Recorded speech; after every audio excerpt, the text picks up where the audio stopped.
Saya Nasya Putri Ayunda akan mempresentasikan materi tentang pemasaran internasional. Materi yang pertama adalah pengertian pemasaran internasional. Pemasaran adalah proses perencanaan dan mengeksekusi konsepsi, harga, promosi, dan distribusi ide, barang dan layanan untuk membuat pertukaran yang memenuhi tujuan individu dan organisasi. Pemasaran internasional adalah pemasaran yang kegiatan operasinya melewati batas-batas lebih dari satu negara.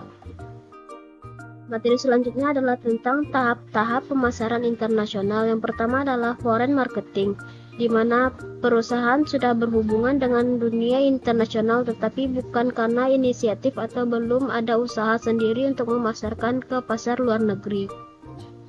Yang kedua adalah infrequent foreign marketing, di mana perusahaan mulai memasarkan sendiri ke pasar luar negeri tetapi hanya kalau mempunyai surplus produksi.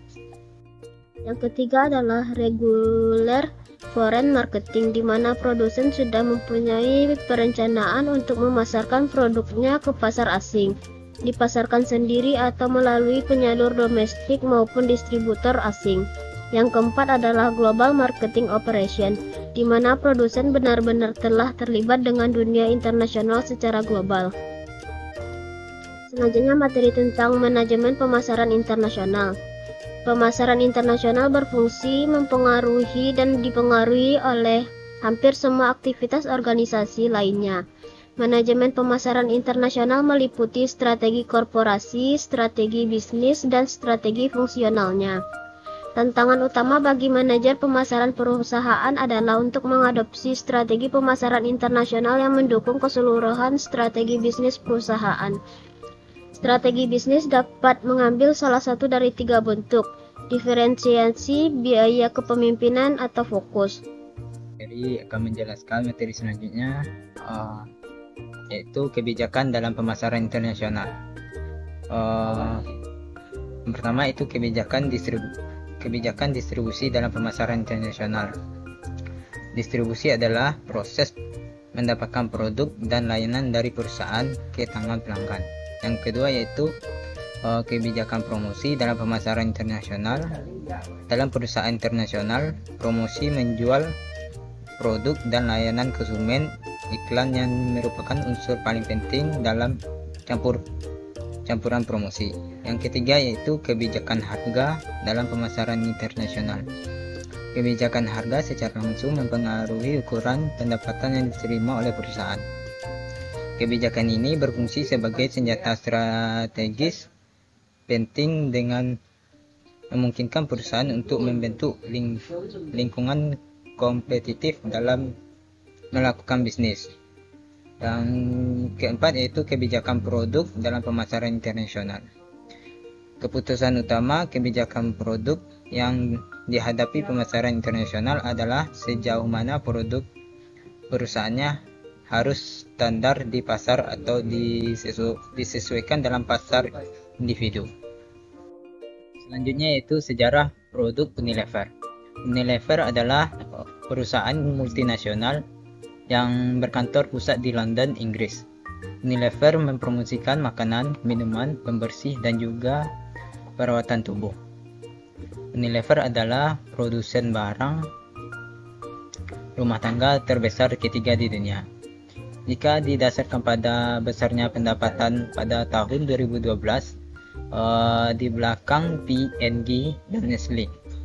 Unilever didirikan pada tahun 1930 sebagai hasil penggabungan dari produsen margarin asal Belanda, Margarin Unie, dan produsen sabun asal Inggris, Lever Brothers.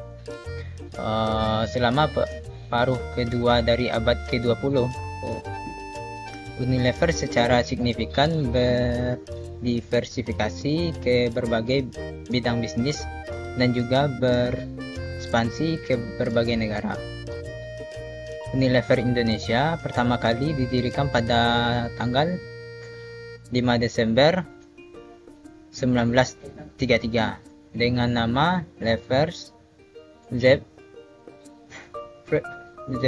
Fabriken N.V. yang bertempat di daerah Angke, Jakarta Utara. berdasarkan Akta nomor 23 dari Mr. A.H.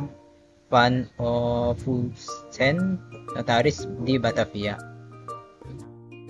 Pada tanggal 22 Juli 1980, perusahaan berganti nama menjadi PT Unilever Indonesia dengan Akta nomor 171 dari Notaris N.Y. Kartini Muljadi SH.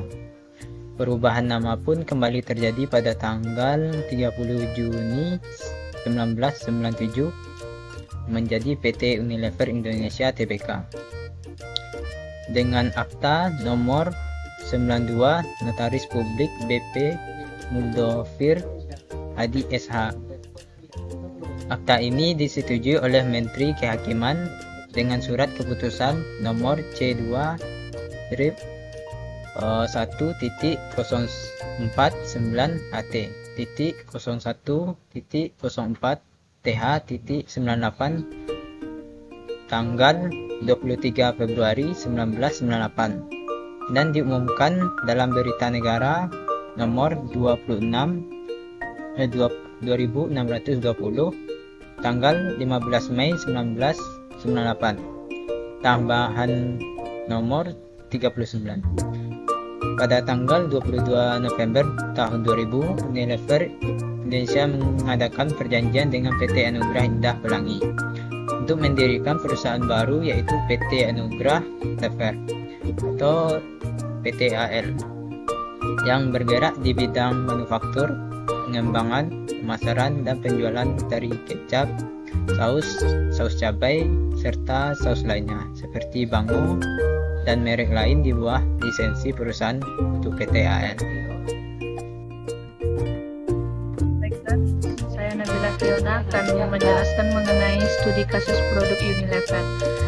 CEO Unilever, Hans Schumacher, menjadi yang paling disorot sepanjang perang yang dilancarkan Israel kepada Palestina.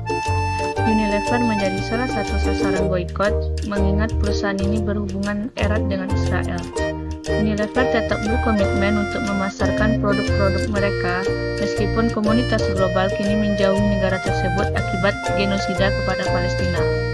Sejak 2022 bulan Juni yang lalu, Unilever mengumumkan telah mendesain bisnis baru yang bekerja sama dengan perusahaan yang berlisensi Israel, Avizinger, untuk memasarkannya, yaitu Ben dan Jerry.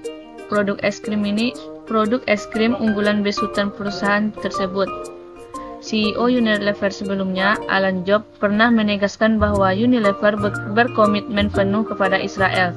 Han yang baru menjabat sebagai CEO sejak Juli 2023 ini pun belum mengumumkan sikap resminya atas produk tersebut yang berkaitan dengan perang yang terjadi di Palestina. PT Unilever Indonesia Tbk kian tertekan di tengah aksi boikot terhadap produk pro-Israel. Aksi tersebut merupakan bagian dari gerakan boikot Divestment Sanction atau BDS yang menggema hingga seluruh penjuru dunia. Salah satu pemantik boikot tersebut adalah ketika perusahaan di bawah Unilever bernama Ben & Jerry's memutuskan berhenti menjual es krim di West Bank, Palestina saat pendudukan Israel di 2021 yang lalu. Sayangnya, niat Ben dan Jerry's menghormati Palestina dimentahkan oleh bos Unilever. CEO Unilever, Alan Job, kala itu malah mengatakan Ben dan Jerry's tengah menjajaki peluang kerjasama baru dengan Israel. Sontak, ucapan Job menimbulkan perdebatan. Kami pikir yang terbaik adalah mereka tidak terlibat dalam perdebatan, petikan komentar Job kala itu. Itulah yang memicu kelompok pendukung gerakan BDS meradang. Unilever dianggap berupaya untuk menindas Dewan Independen Ben dan Jerry's agar mempertahankan bisnis seperti biasa dengan Israel yang tengah menginvasi Gaza. Dampak dari aksi pemboikotan produk Unilever Indonesia yaitu dikeluarkannya surat Unilever tanggal 24 Oktober 2023 yang menyebutkan bahwa dua direktur yang mengundurkan diri ini adalah Sif Sahgal dan Sandep Kohli. Keduanya undur diri atas alasan pribadi. Pengunduran diri akan berlaku efektif sejak disetujui oleh Rapat Umum Pemegang Saham pada 19 Desember 2023. Begitu petikan surat yang ditandatangani Direktur dan Sekretaris Unilever, Nurdiana Darus, atas pengunduran diri dua Sahgal dan Kohli ini, Unilever menyatakan tidak terdapat dampak yang signifikan terhadap kegiatan operasional, hukum, kondisi keuangan, atau kelangsungan usaha perseroan.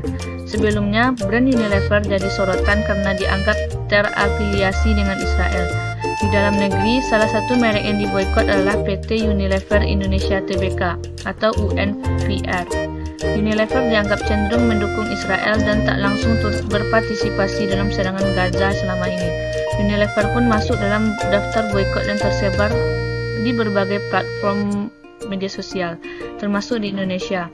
Kinerja Unilever juga jadi sorotan karena mengalami penurunan di kuartal 3 2023. Pada periode itu, Unilever Indonesia membukukan penurunan laba 9,6% menjadi 4,18 triliun yang dipicu penurunan penjualan 3,28% menjadi 30,50 triliun. Sekian presentasi dari kami. Terima kasih.